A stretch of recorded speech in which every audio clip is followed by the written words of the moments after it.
ஒரு ஊரில் ஒரு ராஜா இருந்தார். பெரிய அரண்மனையில் தான் இருக்கிறார். எல்லா வசதியும் இருந்தது. இருந்தாலும் அவர் எல்லாரும் சொல்கிறது எப்படி தெரியுமா? பிச்சைக்கார ராஜா. அப்படி ஒரு பேர் அவருக்கு நிலச்சி போச்சு. ஜனங்களும் சரி, மற்ற தேசங்களில் உள்ளவங்களும் சரி, அவர் அந்த பேர் சொல்லியே குறிப்பிடுறது வழக்கமாக போட்டுது. இது அவருக்கு ரொம்ப கவலையாக போச்சு. என்ன இது, நம்மளை தேடி வர்றவங்களுக்கெல்லாம் நாம் சோறு போடுறோம். நம்ம புகழ்ந்து பாடல் ஏற்றி கொண்டு வர்ற புலவர்களுக்கெல்லாம் அவங்க எப்படி வந்தாலும் ஒருவேளை சோறு போடணுங்கிறது உத்தரவு. இவ்வளவுலாம் செஞ்சும் நம்மளை போய் பிச்சைக்கார ராஜான்னு எல்லாரும் சொல்கிறாங்களே, அது ஏன்? எதுக்காக இப்படி சொல்கிறாங்க? இதுதான் ராஜாவுக்கு குழப்பம். சரி, இதை பற்றி நம்ம அமைச்சர்கள்கிட்ட கேட்கலாமா அப்படின்னு யோசனை பண்ணார். இந்த விஷயத்தை போய் அவங்கக்கிட்ட எப்படி கேட்குறதுன்னு அவருக்கு தயக்கமாக இருந்தது. கௌரவ குறைச்சலாக தெரிஞ்சுது அவருக்கு. சரி, சாதாரண குடிமக்கள்கிட்ட இதை பற்றி கேட்கலாமா அப்படின்னு யோசனை பண்ணார். கேட்கலாம். ஆனால் அவங்க யாரும் ராஜா முன்னாடி வந்து நின்று தைரியமாக பேசக்கூடிய அளவுக்கு இல்லை. ராஜாவோட குழப்பம் நாளுக்கு நாள் அதிகமாக போச்சு. கடைசியாக அவர் ஒரு முடிவுக்கு வந்தார்.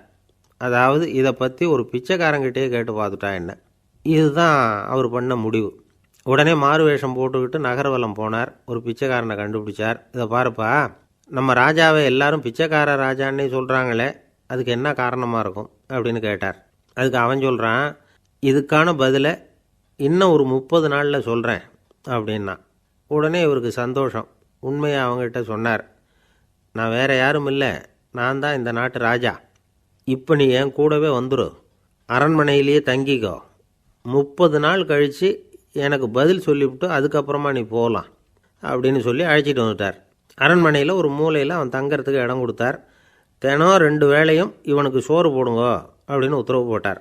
ராஜா கொடுத்த இடத்துல போய் உக்காந்துக்கிட்டான் அந்த பிச்சைக்காரன். தினமும் அந்த அரண்மனையில் நடக்கிறதையெல்லாம் கவனிச்சிக்கிட்டு வந்தான். வேளைக்கு சாப்பாடு வரும், சாப்பிட்டுக்கிட்டு இருக்கான். இப்படி 30 நாள் முடிஞ்சுது. ராஜா வந்தார். என்ன, என்னோட கேள்விக்கு பதில் என்னன்னு கண்டுபிடிச்சிட்டியான்னார். கண்டுபிடிச்சிட்டேன்னா. என்ன எல்லாரும் பிச்சைக்கார ராஜான்னு சொல்கிறாங்களே, அது நியாயமாக படுதா உனக்குன்னு கேட்டார். நியாயமாக தான் படுது, சந்தேகம் இல்லாமல் நீங்கள் பிச்சைக்கார ராஜா தான்.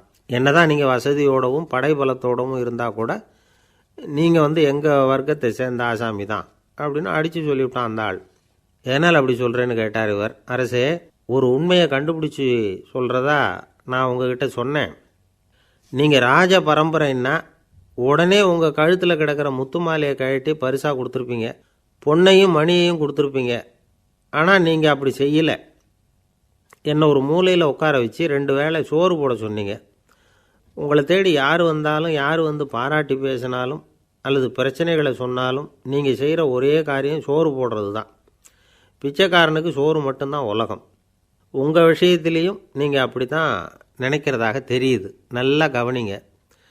எந்த ஒரு பிரச்சனைக்கும் சோறு தான் முடிவுன்னு நினைக்கிறீங்க பாருங்கள். நீங்கள் சந்தேகமில்லாத எங்களை சேர்ந்த ஆள் தான் அப்படின்னு விட்டான் அந்த பிச்சைக்காரன். அதுக்கப்புறம் தான் அந்த ராஜா தன்னுடைய தவறுகளையெல்லாம் திருத்திக்கிட்டாராம். பசின்னு வர்றவங்களுக்கு சோறு தான் போடணும், அது தப்பு இல்லை. பாராட்ட வர்றவங்களுக்கெல்லாம் சோத்தையே போட்டு அனுப்புனா இப்படி தான் பேர் வரும். எனக்கு தெரிஞ்ச ஒருத்தர் தினமும் யாராவது ஒருத்தரை தன் வீட்டுக்கு அழைச்சிட்டு போவார், சாப்பாடு போட்டு அனுப்புவார்.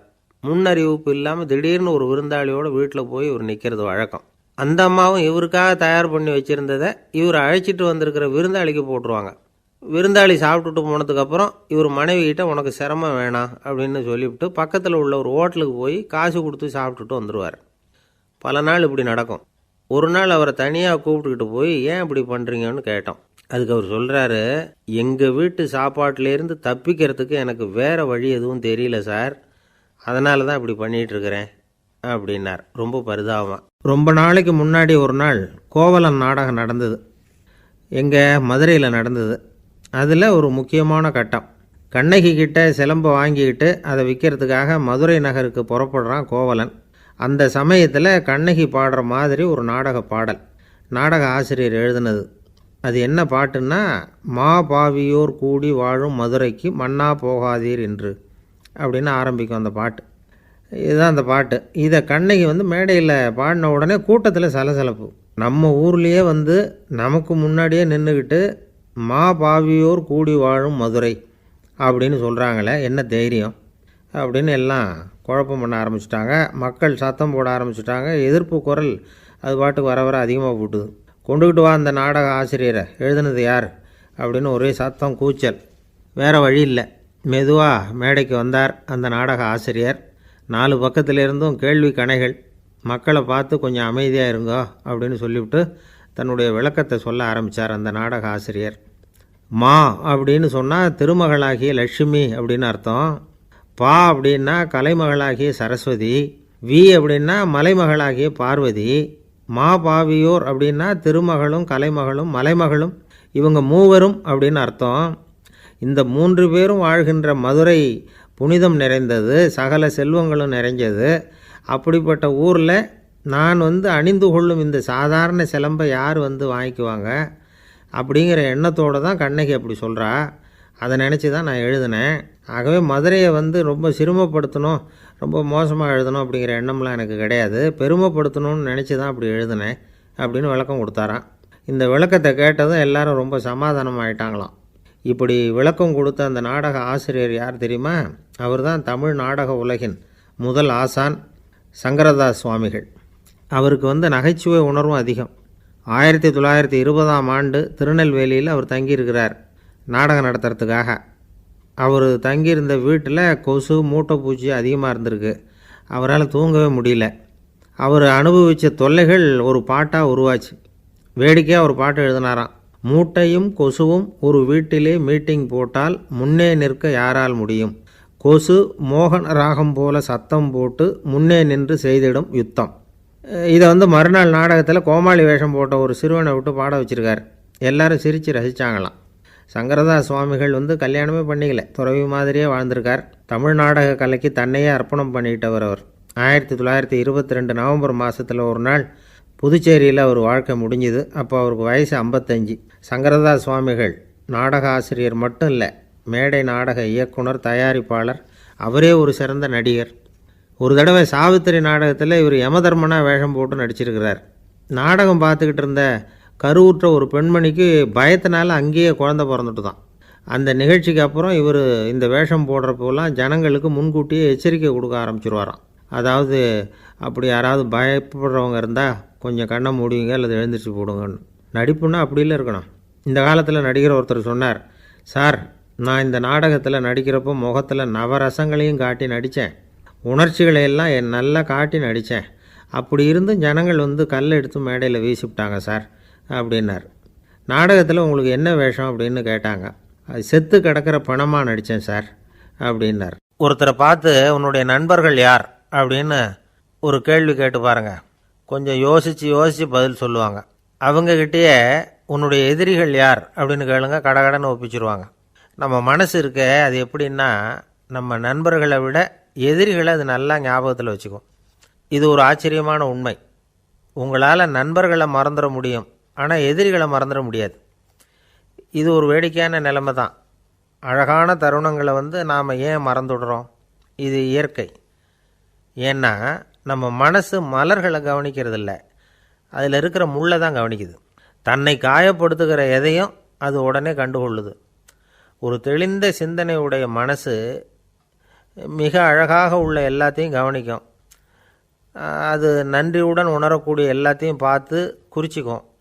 இப்படிப்பட்டவங்க வாழ்க்கை இயல்பாகவே நல்லா அமையும். அது ரொம்ப அபூர்வம். மனசில் உள்ள ஒரு சிறிய அமைப்பை மாற்றுவதை பொறுத்து தான் இந்த விஷயம் அப்படிங்கிறார் ஓஷோ. ஒரு யூத கோவில் இருந்து தான், அது யூதர்களின் மடமாகவும் இருந்தது. அங்கே ஒரு தலைமை குரு, அவர் ரொம்ப கண்டிப்பானவர். அந்த கோவிலை ஒட்டி ஒரு தோட்டம். ஒரு நாள் காலையில் அந்த தோட்டத்தில் 2 இளம் யூதர்கள் நடந்து போய்கிட்டு இருக்கிறாங்க. காலையில் 1 மணி நேரம், மாலையில் 1 மணி நேரம் அவங்க அந்த தோட்டத்தில் நடக்கிறதுக்கு அனுமதி உண்டு. மற்ற நேரங்களில் அவங்க மத புத்தகங்களை படிக்கணும், பிற விதிமுறைகளை கடைபிடிக்கணும். அந்த 2 பேருமே தொடர்ந்து புகைப்பிடிக்கிற பழக்கம் உள்ளவங்க. ஆனால் கோவில் மடத்தில் இருக்கிறப்போ அவங்க புகைப்பிடிக்க முடியாது, அது கடுமையான குற்றம்.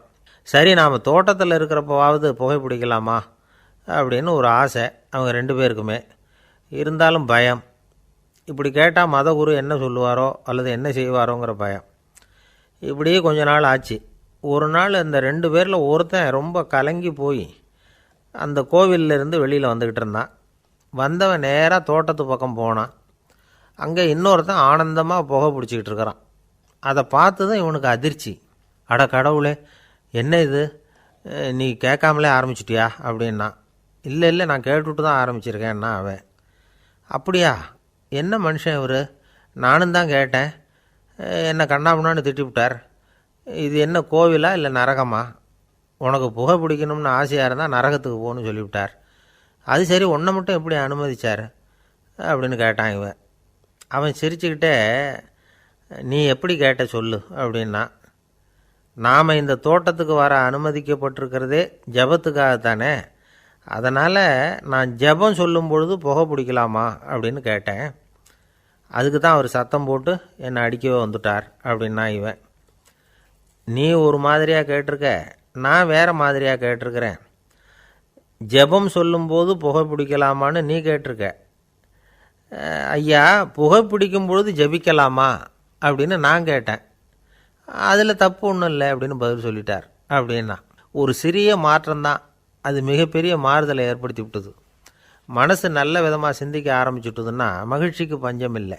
ஒரு கஞ்சன் ஆற்றுல விழுந்துட்டான், வெள்ளத்தில் தத்தளிச்சிக்கிட்டு இருக்கிறான். கரையில் நின்ன ஒருத்தர், உன் கையை கொண்டா இப்படி பிடிச்சி இழுத்து கரையில் சேர்த்து விடுறேன்னார். எதையும் கொடுத்து பழக்கம் இல்லாத அவன் கையையும் கொடுக்க மாட்டேன்னுட்டான். இவர் பார்த்தார், உன் கையை கொடுன்னு சொல்கிறதுக்கு பதிலாக நான் என் கையை கொடுக்குறேன் பிடிச்சிக்கோ அப்படின்னார். அவன் கப்புன்னு பிடிச்சிக்கிட்டான், இழுத்து கரையில் போட்டார். ஒரு வயசான அம்மா தெரு வழியாக போயிட்டு இருந்தாங்க. அவங்க கையில் எண்ணத்தையோ வச்சுக்கிட்டு அதை அடிக்கடி பார்த்துக்கிட்டே இருந்தாங்க. ஒருத்தன் மெதுவாக அவங்கக்கிட்ட போய் கையில் இருக்கிறது என்ன அப்படின்னு எட்டி பார்த்தா அவங்க கையில் 4 பல் இருந்துதான். இவன் ஆச்சரியமாக அந்த அம்மாவை பார்த்தான். ஏம்மா, உனக்கு என்ன பைத்தியமா, ஏது இந்த பல், இதை என்னத்துக்காக கையில் வச்சுக்கிட்டு அலைஞ்சிக்கிட்டு இருக்கிற அப்படின்னு கேட்டிருக்கான். அதுக்கு அந்த அம்மா விவரம் சொல்ல ஆரம்பித்தாங்களாம். இதை பாருப்பா, எனக்கு ஒரு மகன் இருந்தான், அவனை ரொம்ப செல்லமாக வளர்த்தேன். அவனை தரையிலேயே நடக்க விடுறதில்ல, எப்பவும் தூக்கி வச்சுக்கிட்டு இருப்பேன். அவன் நல்லா பெரியவனாகி பள்ளிக்கூடம் போகிறப்ப கூட அவன் புஸ்தக மூட்டையை நான் தான் சுமந்துக்கிட்டு போவேன். பார்க்குறவங்க கூட கேலி பண்ணுவாங்க, ஏம்மா படிக்க போகிறது நீயா உன் பிள்ளையான்னு கேட்பாங்க. அவன் இன்றைக்கி எவ்வளவோ பெரிய மனுஷன் ஆகிட்டான், வெளிநாட்டில் பெரிய உத்தியோகத்தில் இருக்கான். சமீபத்தில் இங்கே வந்துட்டு போனான். ஒரு நாள் ஏதோ கோபத்தில் என்னை அரைஞ்சுட்டான். அப்போ இந்த 4 பல்லும் கீழே விழுந்துட்டுது. இன்னமும் கூட விழுந்திருக்கும், ஆனால் பல்லு தான் இல்லை. என் புள்ள அரைஞ்சதுனால விழுந்த பல்லு இல்லையா அது, அதனால் இதை எப்பவும் என் கையிலே வச்சுக்கிட்டு ஆசையோடு பார்த்துக்கிட்டு இருக்கிறேன். அவன் தான் வெளிநாட்டுக்கு போட்டான், அவனை பார்க்க முடியாத ஏக்கத்தை நான் இந்த பல்லை பார்த்து போக்கிக்கிறேன் அப்படின்னு நாங்களாம் அந்த அம்மா. இந்த கதை எதுக்காகன்னா, தாய் அன்பு அப்படிங்கிறது எப்படிப்பட்டதுங்கிறத புரிஞ்சுக்கிறதுக்காக. கல்யாணம் ஆனதுக்கப்புறம் தாயை மறந்து விடுறவங்க எத்தனை பேர் இந்த உலகத்தில், அவங்க காதில் வேணுங்கிறதுக்காக தான் இந்த தகவல். ஆனால் ஒரு விஷயம் மட்டும் நல்லா புரிஞ்சுக்கணும், தாயை மதிக்க தெரிஞ்சவங்க தான் இன்றைக்கி வாழ்க்கையில் எல்லா விதத்துலேயும் முன்னுக்கு வந்திருக்கிறாங்க. வேணும்னா விசாரித்து பார்த்துக்குங்க. இன்னொரு அம்மா இருந்தாங்க, அவங்க தினமும் ஒரு கோயிலுக்கு வருவாங்க. சாமியை பார்த்து, கடவுளே நான் இறந்து போனால் நரகத்துக்கு போகணும் அப்படின்னு வேண்டிக்குவாங்களாம். எல்லோரும் சொர்க்கத்துக்கு போகணும்னு தானே கடவுள்கிட்ட வேண்டிக்குவாங்க. இந்த அம்மா தினம் நான் நரகத்துக்கு போகணும் அப்படின்னு வேண்டிக்கிறாங்க. அங்கே இருந்த அர்ச்சகருக்கு இது சந்தேகம். ஒரு நாள் அதை நேரடியாகவே அவங்கக்கிட்ட கேட்டுவிட்டார். அதுக்கு அந்த அம்மா பதில் சொன்னாங்களாம், ஐயா, எனக்கு கல்யாணம் ஆகி ரொம்ப நாள் வரைக்கும் குழந்த பாக்கியம் இல்லாமல் இருந்தது. கோயில் குளம் எல்லாம் சுற்றி வந்தேன். ரொம்ப நாள் கழித்து ஒரு குழந்த பிறந்தது, ஆண் குழந்தை. அவனை நான் ரொம்ப செல்லம் கொடுத்து வளர்த்தேன். அதோட விளைவு என்ன ஆச்சுன்னா, அவன் ரொம்ப மோசமாக ஆகிட்டான். கெட்ட பழக்க வழக்கம்லாம் கற்றுக்கிட்டான். அவன் இறந்து போனால் நிச்சயம் அவனுக்கு நரகம்தான் கிடைக்கும். அந்த அளவுக்கு கெட்டவன் அவன்.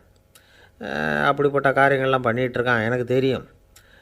இவனுக்காக நரகத்தில் கூட யாரும் தயவு காட்ட மாட்டாங்க, தாட்சண்யம் காட்ட மாட்டாங்க. அதனால் இவனுக்கு முந்தி நான் இறந்து நரகத்துக்கு போயிட்டா அங்கே இவனை கவனிச்சிக்கலாமே, இவனுக்கு பணிவிடை செய்யலாமேன்னு பார்க்குறேன் அப்படின்னு நாங்களாம். அதனால தான் நான் நரகத்துக்கு போகணும்னு தினம் ஆண்டவனை வேண்டிகிட்டு இருக்கிறேன் அப்படின்னு கண்கலங்கி அந்த அம்மா சொன்னாங்களாம். அதுதான் தாய் உள்ளம்ங்கிறது. தாயின் பெருமையை சரியாக உணர்ந்துட்டா அவங்களுக்கு எப்பவும் எந்த கஷ்டமும் வராது. இது ஏதோ உபதேசத்துக்காக சொல்கிற வார்த்தை இல்லை, உண்மையான வார்த்தை. இந்த விவரத்தையெல்லாம் நண்பர் ஒருத்தர்கிட்ட சொல்லிகிட்டு இருந்தேன். அவர் கொஞ்ச நாள் கழித்து என்னை தேடி வந்தார். அவர் கையிலேயும் 4 பல் வச்சுருந்தார். என்னங்க ஆச்சு, ஏதுங்க இந்த பல் அப்படின்னு விசாரித்தோம். உங்கள் உபதேசத்தை கேட்டுவிட்டு இந்த உலகத்தில் எல்லாரையும் தாயாக நினைக்க ஆரம்பிச்சிட்டேன். ஒரு அம்மாவை கடத்தெருவில் பார்த்து தாயேன்னு கூப்பிட்டேன். அவங்க உடனே பலார்னு என்னை அரைஞ்சிட்டாங்க, பல் விழுந்துட்டுது. அதை தான் பொறுக்கி எடுத்துக்கிட்டு நேராக உங்களை தேடி வந்துக்கிட்டு இருக்கிறேன்னார். தாயேன்னு தானே கூப்பிட்டீங்க, அதுக்கு ஏன் அரைஞ்சாங்க அப்படின்னு கேட்டோம். நான் தாயேன்னு கூப்பிட்டது அவங்க காதில் நாயேன்னு விழுந்துட்டு தான், அதுதான் இப்படி ஆயிட்டுது அப்படின்னார். எனக்கு இது மட்டும்தான் சார் தெரியும், இதை தவிர வேறு எதுவும் தெரியாது அப்படின்னு சொல்லிக்கிட்டே காலம் தள்ளுறவங்க ரொம்ப பேர். அவங்களெல்லாம் கஷ்டப்பட வேண்டியிருக்கும். ஒருத்தர் தன்னுடைய தொழிலில் ரொம்ப கெட்டிக்காரராக இருக்கலாம், அதுக்காக எப்பவும் அதே ஞாபகத்தில் இருந்துக்கிட்டு உலகியல் அறிவு இல்லாமல் இருந்துடக்கூடாது, அது ஆபத்து. இதுக்காக நம்ம தாத்தா பாட்டிலாம் ஒரு கதை சொல்லுவாங்களே, கேள்விப்பட்டிருக்கீங்களா? ஒரு சமயம் ஒரு 4 பேர் சேர்ந்து வெளியூருக்கு பிரயாணம் போனாங்களாம். அந்த 4 பேர் எப்படி தெரியுமா? ஒருத்தர் வேதாந்தி, இன்னொருத்தர் சங்கீத வித்வான், 3வது ஆள் வைத்தியர், 4வது ஆள் ஜோசியர். இவங்க 4 பேரும் நண்பர்கள். அதனால் சேர்ந்து புறப்பட்டாங்க. வழியில் ஒரு ஊரில் தங்கினாங்க. இருட்டி போச்சு. அதனால் இன்றைக்கி ராத்திரி இங்கேயே தங்கி இருந்துட்டு நாளைக்கு புறப்படலாம் அப்படின்னு தீர்மானம் பண்ணாங்க. சாப்பாட்டுக்கு என்ன பண்ணுறது? அங்கேயே கடத்தெருவுக்கு போய் சாமான்லாம் வாங்கியாந்து சமைச்சு சாப்பிட்லாம்னு முடிவு பண்ணாங்க. 4 பேர் இருக்கிறதுனால ஆளுக்கு ஒரு காரியமாக செய்யலாம் அப்படின்னு வேலையை பிரிச்சுக்கிட்டாங்க. வைத்தியர் கரிகாய் வாங்க போனார், வேதாந்தி எண்ணெய் வாங்க போனார், ஜோசியர் பலசரக்கு வாங்க போனார், சங்கீத வித்வானுக்கு சமைக்கிற வேலை. எல்லாம் சரி, ஆனால் நடந்தது என்ன தெரியுமா? கடைத்தெருவுக்கு காய்கறி வாங்க போனார்ல வைத்தியர், அங்கே போய் மார்க்கெட்டில் பார்த்தார். ஒவ்வொரு கறிகாயாக எடுத்து பார்த்தார்.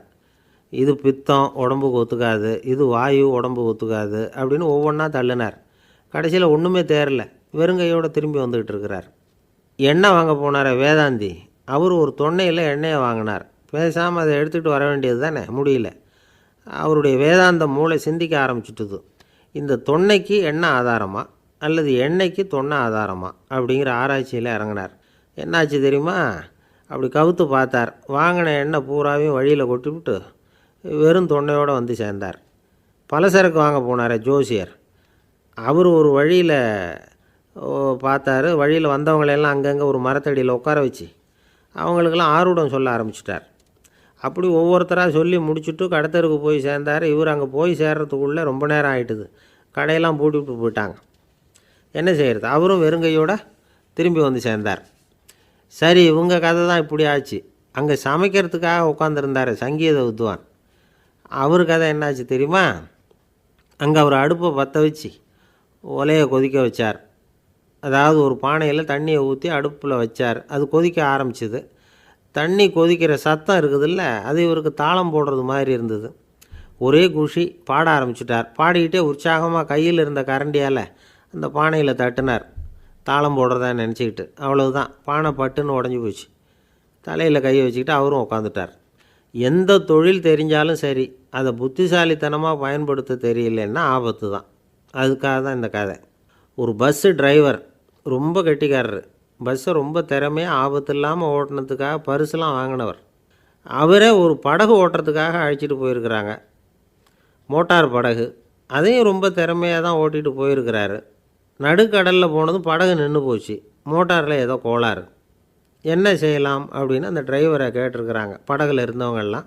அப்போ அவர் சொன்னாராம், கவலைப்படாதீங்க, ஒன்றும் பிரச்சனை இல்லை, எல்லோரும் கொஞ்சம் கீழே இறங்கி பின்னாடி தள்ளுங்க, மோட்டார் ஸ்டார்ட் ஆகிடும் அப்படின்னாராம். இந்த காலத்து புள்ள ஒருத்தன் தன்னோட அப்பாவை பார்த்து சொன்னான், அப்பா, நான் உனக்கு உதவி செய்யலாம்னு நினைக்கிறேன், என்ன உதவி செய்யணும்னு சொல்லு அப்படின்னா. நீ சும்மா இருந்தால் அதுவே எனக்கு செய்கிற பெரிய உதவிடா அப்படின்னார் அப்பா. சும்மா இருக்கிறதும் ஒரு உதவி தான், அது மாதிரி மௌனமும் ஒரு சமூக சேவை தான் அப்படிங்கிறார் காஞ்சி பெரியவர். நமக்கு 5 புலன்கள் இருக்குது, மெய், வாய், கண், மூக்கு, செவி. இந்த 5லேயும் அதிகப்படியான வேலை எதுக்குன்னு நினைக்கிறீங்க? வாய்க்கு தான். ஏன்னா அதுக்கு 2 வேலை. இப்போ கண்ணுக்கு பார்க்குறது மட்டும்தான் வேலை, காதுக்கு கேட்குறது மட்டும்தான் வேலை, மூக்குக்கு வாசனை அறியறது தான் வேலை, உடம்புக்கு உணர்றது மட்டும்தான் வேலை. ஆனால் வாய் அப்படி இல்லை, அதுக்கு 2 வேலை. சாப்பிட்றதும் அதுதான், பேசுகிறதும் அதுதான். அதாவது வாய் ஒன்று தான் கர்மேந்திரியமாகவும் இருக்குது, ஞானேந்திரியமாகவும் இருக்குது அப்படின்னு சொல்லுவாங்க. சாப்பாட்டில் உட்காந்தா எந்தெந்த ஆகாரம் என்னென்ன ருசின்னு அறிவிக்கிற வேலையும் செய்யுது. சபையில் உட்காந்தா பாடுறது, பேசுறது, சிரிக்கிறது, இது மாதிரியான வேலையும் செய்யுது. இன்னொரு வித்தியாசம், கண்ணு, காது, மூக்கெல்லாம் ஸ்ட்ரெயின் பண்ணிக்கிட்டு வேலை செய்கிறதில்ல, ஒரு ரோஜா பூ பார்த்தா உடனே மூக்கு அப்படியும் இப்படியும் அசைய ஆரம்பிக்கிறது இல்லை. ஒரு சங்கீதத்தை கேட்ட உடனே காது ஆட ஆரம்பிக்காது. ஆனால் வாய் அப்படி இல்லை. அது பேசினாலும் சரி சாப்பிட்டாலும் சரி அசைஞ்சு தான் ஆகணும். ஆக மற்றதை விட வாய்க்கு வேலை ஜாஸ்தின்னு தெரியுது. சாப்பிட்றது பேசுறது அப்படின்னு 2 காரியம் அதுக்கு. இப்படி 2 காரியம் இருக்கிறதுனால அது 2ஐயும் பாதியாக குறைச்சிக்கணுங்கிறது கடவுள் அபிப்பிராயமாக இருக்கணும் அப்படிங்கிறார் காஞ்சி பெரியவர். ஆனால் இப்போ நாம் அப்படியே நடந்துக்கிறோம். அதுக்கு நேர்மாறாக நடந்துக்கிறோம். நாம் சாப்பிட்றதும் அதிகம், பேசுகிறதும் அதிகம். 2 வேலையையும் தேவைக்கு அதிகமாகவே செய்கிறோம். வாய் தான் ரொம்ப ஓவர் ஒர்க்குடு. அதுக்கு ஓய்வு கொடுத்தா உடம்பும் நல்லாயிருக்கும், உலகமும் நல்லாயிருக்கும். மௌன விரதம் இருக்கிறதெல்லாம் எதுக்காக நினைக்கிறீங்க? இதுக்காக தான். இந்த காலத்தில் மௌனமாக இருக்கிறவங்கெல்லாம் மகத்தான தொண்டு செய்கிறாங்க அப்படின்னு தான் சொல்லணும். சத்தம் அதிகமாக போய் தான் சவுண்டு பொல்யூஷன் வருது. அது மட்டும் இல்லை, மௌனமாக இருந்தால் சண்டை சச்சரவே வராது. மௌனம் கலக நாஸ்தி. ஆக இதுவும் ஒரு சமூக சேவை தான். நமக்கு தான் வாய் இருக்குதேங்கிறதுக்காக வசமாக சாப்பிட்றதும் தப்பு, வளவளன்னு பேசுகிறதும் தப்பு. ஒரு கருத்தை சொல்கிறதுக்கு ஒரே ஒரு சொல்லு போதும் அப்படின்னு இருக்கும்பொழுது 2 சொற்களை செலவு பண்ணாதே. எவ்வளவு சொன்னாலும் அதனால் ஒரு பயனும் விளையாது அப்படின்னு தெரிய வருமையானால் அந்த ஒரு சொல்லையும் விரயம் பண்ணாதே அப்படிங்கிறார் ஒரு அறிஞர். எல்லா குணங்கள்லேயும் மௌனம்தான் சிறந்தது அப்படிங்கிறார் ஒருத்தர். மௌனமாக இருக்கிறது மூலமாக மற்றவர்கள் குறைகளை நம்மால் தெரிஞ்சிக்க முடியும். அதே சமயத்தில் நம்மக்கிட்ட இருக்கிற குறைகளை மற்றவங்களுக்கு தெரியாமல் மறைச்சிக்கவும் முடியுங்கிறார் அவர். உண்மைதானே? ஒரு பெரிய மேடை பேச்சாளர், பொது வாழ்க்கையில் 25 வருஷ காலமாக ஈடுபட்டிருக்கிறவர். அவர் மனைவி ஒரு நாள் சொன்னாங்க, எங்கள் வீட்டுக்காரர் 25 வருஷ காலமாக பொது வாழ்வில் ஈடுபட்டிருந்தா கூட இந்த மாதம் 10ஆம் தேதியிலேருந்து தான் மக்களுக்கு சேவை செய்ய ஆரம்பிச்சிருக்கார் அப்படின்னு நாங்கள் ரொம்ப பெருமையாக. 10ஆம் தேதிக்கு அப்படி என்ன விசேஷம் அப்படின்னு கேட்டோம். அன்னையிலேருந்து தான் அவர் மேடையில் பேசுகிறத நிறுத்தினார் அப்படின்னாங்க அந்த அம்மா. பொங்கல் திருநாள். பொங்கல் திருநாள்னால் இது ஏதோ அறுவடை திருநாள் அப்படின்னு சொல்லுவோம். அதாவது வருஷம் பூரா நாம் பாடுபட்டு அதனுடைய பலனை அனுபவிக்கிற நாள் அப்படிங்கிறது நாம் சொல்லிகிட்டு இருக்கிறது. இது முக்கியமாக இது ஒரு நன்றி அறிவிப்பு நாள் அப்படின்னு சொல்லுவாங்க. இன்றைக்கி நிறைய நன்றி அறிவிப்பு கூட்டம்லாம் நடந்துக்கிட்டு இருக்குல்ல, அது மாதிரி விவசாயிகள் நடத்துகிற ஒரு நன்றி அறிவிப்பு விழா இது. யாருக்கு நன்றி சொல்கிறாங்கன்னா ஆதவனுக்கு. அதாவது சூரியன் இல்லைன்னா விவசாயம் இல்லை. அதனால் ஆதவனுக்கு நன்றி செலுத்துகிற நாளாக இந்த பொங்கல் திருநாளை நாம் கொண்டாடுறோம். அதாவது இந்த பொங்கலில் விவசாயிகள்கிட்டேருந்து நிறைய பண்புகளை நாம் தெரிஞ்சுக்க வேண்டிய நாள் இது. விவசாயிகள் அவங்க விவசாயம் முன்னேறி இருக்கிற அளவுக்கு விவசாயிகளுடைய வாழ்க்கை தரம் முன்னேறலை. அந்த அளவுக்கு அவர்கள் நாட்டுக்காக உழைச்சிக்கிட்டு இருக்கிறாங்க. அந்த காலத்திலே அதை பற்றி ஒரு கதை சொல்கிறது உண்டு. ஒரு வயசான ஆள் நிலத்தில் ஏறு உழுதுகிட்டு இருந்தாராம். கிழிஞ்சு போன ஒரு சின்ன துண்டை தான் இடுப்பில் கட்டியிருந்தாராம். தலையில் ஒரு கந்தலை சுற்றி இருந்தார். உடம்பு பூரா சேரு, ரொம்ப ஏழை. ஏறு ஓட்டிகிட்டு இருக்கிறவர் வேறு எப்படி இருப்பார்? இருந்தாலும் அந்த ஆள் ரொம்ப ஜாலியாக பாட்டு பாடிக்கிட்டே ஏறு உழுதுகிட்டு இருந்தாராம். உடம்புல தான் அவர் ஏழையை தவிர மனசில் ஒரு ஏழையாக தெரியல. அந்த சமயத்தில் அந்த நாட்டு ராஜா அந்த பக்கமாக குதிரை மேலே வந்தாராம். வேட்டைக்கு போயிட்டு பரிவாரங்களோடு திரும்பி வந்துக்கிட்டு இருக்கிறார். ரொம்ப செல்வ செழிப்பில் இருக்கிற ராஜா அவர் இந்த வயசான விவசாயியை பார்த்துருக்கார். இந்த ஆள் ரொம்பவும் ஏழைங்கிறது அவர் பார்த்தாவே பளிச்சுன்னு தெரியுது. கட்டிக்கிறதுக்கு நல்ல துணி இல்லை, உடம்போ இழைச்சி போயிருக்குது, வயிறு முதுகில் போய் ஒட்டிக்கிட்டு இருக்கு, கண்ணு குழி விழுந்து போயிருக்குது. ஆனாலும் முகத்தை பார்த்தா சந்தோஷமாக இருக்கிற மாதிரி இருக்குது. இவ்வளோ உற்சாகமாக பாடிக்கிட்டு இருக்கிறாரே அப்படின்னு ஆச்சரியமாக நினச்சி பார்த்தார் அந்த ராஜா. சரி, அவர்கிட்ட கொஞ்சம் பேச்சு கொடுத்து பார்க்கலாம் அப்படின்னு முடிவு பண்ணார். ஐயா பெரியவரே, இப்படி கொஞ்சம் வர முடியுமான்னாராம். பொழுது போகிறதுக்குள்ளே நான் இந்த வயல் பூரா உழவு ஓட்டி ஆகணும், அதனால் பேசுகிறதுக்கு நேரம் இல்லை அப்படின்னாராம் அந்த பெரியவர். என்ன அவ்வளவு அவசரமாக? மீதி இருந்தால் நாளைக்கு உழுதக்கூடாதா? அது சரி, உனக்கு எத்தனை ஏக்கர் நிலம் இருக்குது அப்படின்னு விசாரிச்சிருக்கார் ராஜா. எனக்குன்னு சொந்தமாக உள்ளங்கை அளவு கூட நிலம் கிடையாது. இது எங்கள் முதலாளியோட நிலம். இதை பூராவும் உழுது முடித்தா தான் அவர் கூலி கொடுப்பார். நான் கூலிக்கு உழுதுகிட்டு இருக்கிறேன். உங்ககிட்ட பேசிக்கிட்டு இருந்தால் அவருக்கு துரோகம் பண்ணது மாதிரி ஆகிடும் அப்படின்னாராம். ராஜா குதிரையை விட்டு கீழே இறங்கினார். வரப்பில் நடந்து அந்த பெரியவர்கிட்டயே போனாராம். சரி, ஒரு நாள் பூரா உழுதா உனக்கு எவ்வளவு கூலின்னு கேட்டிருக்கார். 8 அணா கூலி கிடைக்கும்னாராம் அவர். இது ரொம்ப காலத்துக்கு முன்னாடி நடந்த ஒரு சம்பவங்கிறதுனால அப்போ 8 அணா கூலிங்கிறது ரொம்ப பெருசு. இருந்தாலும் அதுவும் அந்த ராஜாவுக்கு பெரிய கூலியாக தெரியல. இவ்வளவு தானா, இதை வச்சுக்கிட்டு நீ எப்படி காலம் தள்ளுற அப்படின்னாராம். ஒன்றும் கவலை இல்லை அப்படின்னாராம் அவர். ராஜாவுக்கு ரொம்ப ஆச்சரியமாக போச்சு. 8 அணா கூலி வாங்குகிற இந்த ஆள் கவலை இல்லாமல் இருக்கிறார், ஏராளமான வசதியோடு இருக்கிறன்னா கவலை இல்லாமல் வாழ முடியலையே அப்படின்னு நினச்சி பார்த்துருக்கார். அது சரி, 8 அணாவில் எப்படி குடும்பம் நடத்துகிற அப்படின்னு கேட்டாராம். எனக்கு கிடைக்கிற 8 அணாவில் 2 அணா குடும்பத்துக்கு செலவழிக்கிறேன், 2 அணா பழைய கடனுக்கு கொடுக்குறேன், 2 அணா தர்மம் செய்கிறேன், 2 அணா வட்டிக்கு கொடுக்குறேன், ஒரு குறையும் இல்லைன்னாராம். ராஜாவுக்கு ஒன்றும் புரியல. எனக்கு ஒன்றும் புரியலேன்னு இருக்கார். ஐயா, எனக்கும் என் மனைவிக்கும் 2 அணா செலவாகுது. வயசான அம்மா அப்பா இருக்கிறாங்க, சின்ன வயசில் என்னை காப்பாற்றினவங்க அவங்க. அந்த கடனுக்கு 2 அணா செலவாகுது, அது பழைய கடன். என் தங்கச்சி ஒருத்தி ஆதரவு இல்லாத நிலைமையில் தன்னுடைய மகனோட என் வீட்டில் இருக்கிறா, அவளுக்கும் அவள் மகனுக்கும் 2 அணா செலவு பண்ணுறேன், அது தர்மம். எனக்கு 2 பிள்ளைங்க இருக்கிறாங்க, அவங்களுக்கு 2 அணா செலவு பண்ணுறேன், அது வட்டிக்கு கொடுக்கறது மாதிரி. பிற்காலத்தில் அவங்க எங்களை காப்பாற்றுவாங்க. அந்த வகையில் நான் திருப்தியோடு வாழ்ந்துக்கிட்டு இருக்கிறேன் அப்படின்னாராம். ராஜாவுக்கு அர்த்தம் புரிய ஆரம்பிச்சுதான். அந்த பெரிய நிலத்தை விலை கொடுத்து வாங்கி அந்த பெரியவருக்கே தானமாக கொடுத்துட்டாராம். இப்போ உழுதவருக்கே நிலம் சொந்தமாயிட்டுது. அன்னையிலேருந்து அரசனுக்கும் ஆறுதல் கிடைச்சிதான். இப்படி ஒரு கதை சொல்லுவாங்க. 8 அணா வருமானத்தை வச்சுக்கிட்டு எப்படி காலத்தை தள்ளுறதுன்னு சொல்கிறதுக்காக இந்த கதையை சொல்கிறதாக யாரும் தப்பாக நினச்சிக்கக்கூடாது. கிடைக்கிறத எப்படி பங்கு போடுறார், எப்படி திருப்தியாக வாழறார் அப்படிங்கிறது தான் முக்கியம்.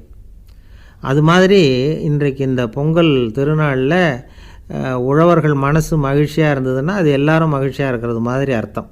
அதனால் அவர்கள்ட்டேருந்து நாம் பாடம் கற்றுக்கணும். சில உழவர்கள் தங்கள் நிலத்தில் விளையிறத தாங்கள் சாப்பிட மாட்டாங்க, அடுத்தவங்கள்ட்ட விற்றுட்டு சந்தையில் போய் வேறு அரிசி வாங்கிட்டு வந்து தான் இவங்க சாப்பிடுவாங்க.